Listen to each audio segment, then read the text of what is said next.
অবস্থা দেখেছেন? পেছনে জাস্ট দেখুন, একদম কুয়াশায় ঢাকা। তবুও এই শীতে হালকা হালকা ঝিরিঝিরি বৃষ্টিতে আপনাদের সঙ্গে একদম আড্ডা মারবো বেশ কিছু জিনিস নিয়ে। আর এই যে স্মার্টফোনগুলোর ব্যাপারে বলবো, কিছু টেক নিয়ে কথা বলবো যা আপনাদের মন ভরিয়ে দেবে। আচ্ছা, আপনাদের ওখানকার ওয়েদার কীরকম? বৃষ্টি পড়ছে? অবশ্যই বলবেন। আর স্যামসাং এটা কি করলো? এত দামি দামি স্মার্টফোন, কি স্যামসাং ভালো করছে তো? যাই হোক, এই পুরো ভিডিওতে আমি থাকছি আপনাদের সুমনদা, আর আপনারা আমার শুভাকাঙ্ক্ষী। চলুন শুরু করা যাক। প্রথমে কথা বলবো স্যামসাং এর দারুণ একটা কাজ নিয়ে। অ্যাকচুয়ালি 1,40,000, 1,75,000 এরকম দামে স্মার্টফোন লঞ্চ করলো তো স্যামসাং। হ্যাঁ, স্যামসাং গ্লোবালি তাদের S24 সিরিজকে লঞ্চ করলো। তিনটে smartphone, S24, S24 plus, S24 ultra. যাই হোক, S24 আলট্রা যেখানে আমরা ডিসপ্লে পাবো 2x ডাইনামিক অ্যামোলেড, গ্রেট 200 মেগাপিক্সেলের ক্যামেরা, সঙ্গে 50 মেগাপিক্সেল, 10 মেগাপিক্সেল, 12 মেগাপিক্সেলের আলট্রা ওয়াইড, এরকম ব্যাপারটাও পাচ্ছি। এআই পাওয়ার তিনটেতেই থাকছে। আর হ্যাঁ, S24 আলট্রার কেসটা আলাদা। ওইখানটাই আমরা সব কান্ট্রির জন্য স্ন্যাপড্রাগনের 8 Gen 3 পাচ্ছি। But S24 and S24 plus এইগুলোতে ভাই বাইরে দেশের জন্য ভাই থাকছে 8 Gen 3, কিন্তু ইন্ডিয়া আর ওপার বাংলার জন্য থাকছে Exynos 2400। যাই হোক, ঘটনাগুলো একটু জেনে নেবেন। কি Exynos দিয়ে ফোন আনা কি ঠিক হচ্ছে স্যামসাংয়ের? যাই হোক, আমার তো মনে হয় না। অ্যাটলিস্ট স্ন্যাপড্রাগনের 8 Gen 3 চিপসেট দিয়ে এই দামে দুর্দান্ত হতো।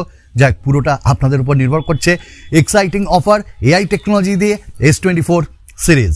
এবার কথা বলে নিব স্যামসাং এর আরো একটা আপকামিং বাজেট স্মার্টফোনকে নিয়ে। আর স্যামসাং এর বাজেট স্মার্টফোন মানেই ওই আন্ডার 30,000। যাই হোক, কথা বলছি এখানটায় এ সিরিজের স্যামসাং গ্যালাক্সি A35। তো স্যামসাং গ্যালাক্সি A35 গিগবেঞ্চে লিস্টেড হয়েছে।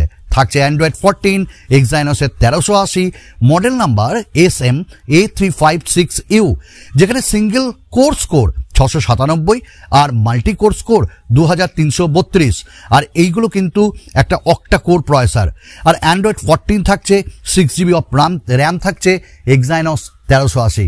আচ্ছা, একটা কথা বলি, স্যামসাংকে বলবো স্যামসাং অ্যাটলিস্ট মিডিয়াটেক ডাইমেনসিটি অথবা স্ন্যাপড্রাগনের ভাই বেসিক প্রসেসরগুলো দিলেও আমাদের বেশ ভালো হয়, মানে আমার মতন এই জনতার। যাই হোক, আপনারা কতটা আমার সঙ্গে সাথ দেবেন? কি স্যামসাং এর ফোনে একটু স্ন্যাপড্রাগন বা মিডিয়াটেক ডাইমেনসিটি হলে বাজেটে ভালো লাগে না? যদি কোথাও ভালো লাগে একটা লাইক করুন ভাই, লাইকের জন্য বসে থাকি। আর হ্যাঁ, যদি ভালো লাগে কমেন্টস করুন, খারাপ লাগলেও কমেন্টস করুন, খারাপ লাগলে ডিসলাইক করুন। আমাদের পরিবারের সদস্যতে ভুলবেন না। আমরা নেক্সট কথা বলবো হোয়াটসঅ্যাপকে নিয়ে। আমরা কিন্তু প্রত্যেকেই হোয়াটসঅ্যাপ ব্যবহার করি। এই মুহূর্তে হোয়াটসঅ্যাপের নতুন ফিচার্সকে প্রোভাইড করা হচ্ছে। তার মধ্যে একটা ফিচার্স হলো হোয়াটসঅ্যাপ চ্যানেলস। এই ফিচারে ইনক্লুড করা হচ্ছে ভয়েস নোটস, মাল্টিপল অ্যাডমিনস এবং শেয়ারিং করতে পারবো আমরা স্ট্যাটাস অ্যান্ড পোলস, যেটা আমার মনে হয়েছে দুর্দান্ত ফিচার্স। এবার থেকে প্রত্যেকে চ্যানেলে কারা আছেন তারা ইউজ করতে পারবেন। আমরা কথা বলে নেব রিয়েলমির একটি আপকামিং স্মার্টফোন নিয়ে। Realme Note 50 global launch date reveal হয়েছে 23শে জানুয়ারি। ভাই, এই যে সিরিজটা না, এটা নার্জো বা সি সিরিজের ভাই পরিবর্তে হয়তো আসছে, এবং খুব বেসিক একটা স্মার্টফোন। এই স্মার্টফোনে 3টে ক্যামেরা থাকছে। সঙ্গে আমরা এই স্মার্টফোনটাই কালার অপশন পাচ্ছি ব্ল্যাক অ্যান্ড ব্লু, আর ডুয়াল ক্যামেরা থাকবে। এর ফার্স্ট লুক এবং এটি দেখতে কীরকম, এর বক্স সব কিছু চলে এসছে। আরে একটা দারুণ কেস ঘটেছে জানেন তো, রিয়েলমি 12 প্রো সিরিজ নিয়ে চারিদিকে হাঙ্গামা। আমরা প্রত্যেকটা জিনিসই আপনাদের সঙ্গে শেয়ার করেছি, কিন্তু হঠাৎ করে কালকে দেখছি রিয়েলমি 12 প্রো ম্যাক্স নামে বলে একটা স্মার্টফোনও সেদিন লঞ্চ হচ্ছে। কি মাস্টারপিস এডিটিং বস! কারণ ওটা বোঝাই যাচ্ছে এডিটিং করা হয়েছে। মানে স্মার্টফোনটা অ্যাপেলের মতন দেখতে করেছে, রিয়েলমির লোগো লাগিয়ে দিয়েছে, আর সঙ্গে ওইখানটায় বক্সও দেখাচ্ছে রিয়েলমি 12 প্রো ম্যাক্স। যাই হোক, এইসব লিক ফিকে যাবেন না। Realme 12 pro and 12 pro plus আসছে, আমার মনে হয় দারুণ স্মার্টফোন। এবার অনার নিয়ে কথা বলবো। অনার 90 কি 20,000 18,000 ওই অ্যামাজনে অ্যাকচুয়ালি অফারে অনেকে কিনে নিয়েছে। আপনি কিনেছেন নাকি? কিন্তু অনার একটা সমস্যা ছিল 90তে, যে ওতে নাকি জিওর ইসিম সাপোর্ট করছিল না। কিন্তু নতুন আপডেটের মাধ্যমে অনার জানিয়ে দিয়েছে এবার আমরা অনার 90তে জিওর ইসিমকে প্রোভাইড করেছি। মানে এবার ইউজ করতে পারবেন। আমরা এবার কথা বলে নিব একটা দারুণ বিগ নিউজ নিয়ে।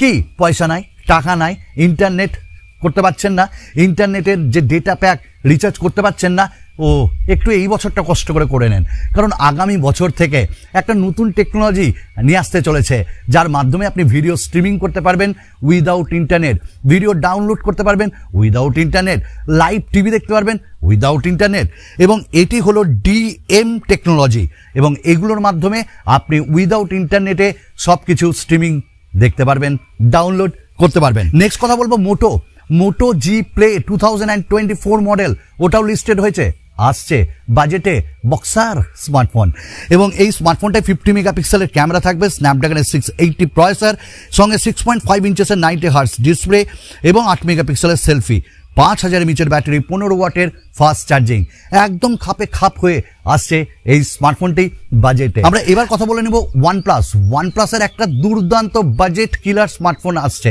এবং যারা মনে করছেন যে ওয়ানপ্লাসের স্মার্টফোন ব্যবহার করব, হাতে টাকা নাই, কম দামে, তাদের জন্য OnePlus Nord N30 AC spotted হয়েছে গিগবেঞ্চে, মডেল নাম্বার CPH2605, এবং TDRA সার্টিফিকেশন সাইটেও এটা দেখা গেছে, যেখানে একটা অক্টাকোর প্রসেসর দেখা যাচ্ছে 2.20 GHz, এবং মিডিয়াটেক ডায়মন্ডসিটি 6020 থাকবে, এবং এতে অ্যান্ড্রয়েড 13ও থাকবে, সিঙ্গেল স্কোর 703 আর মাল্টিকোর স্কোর 1781।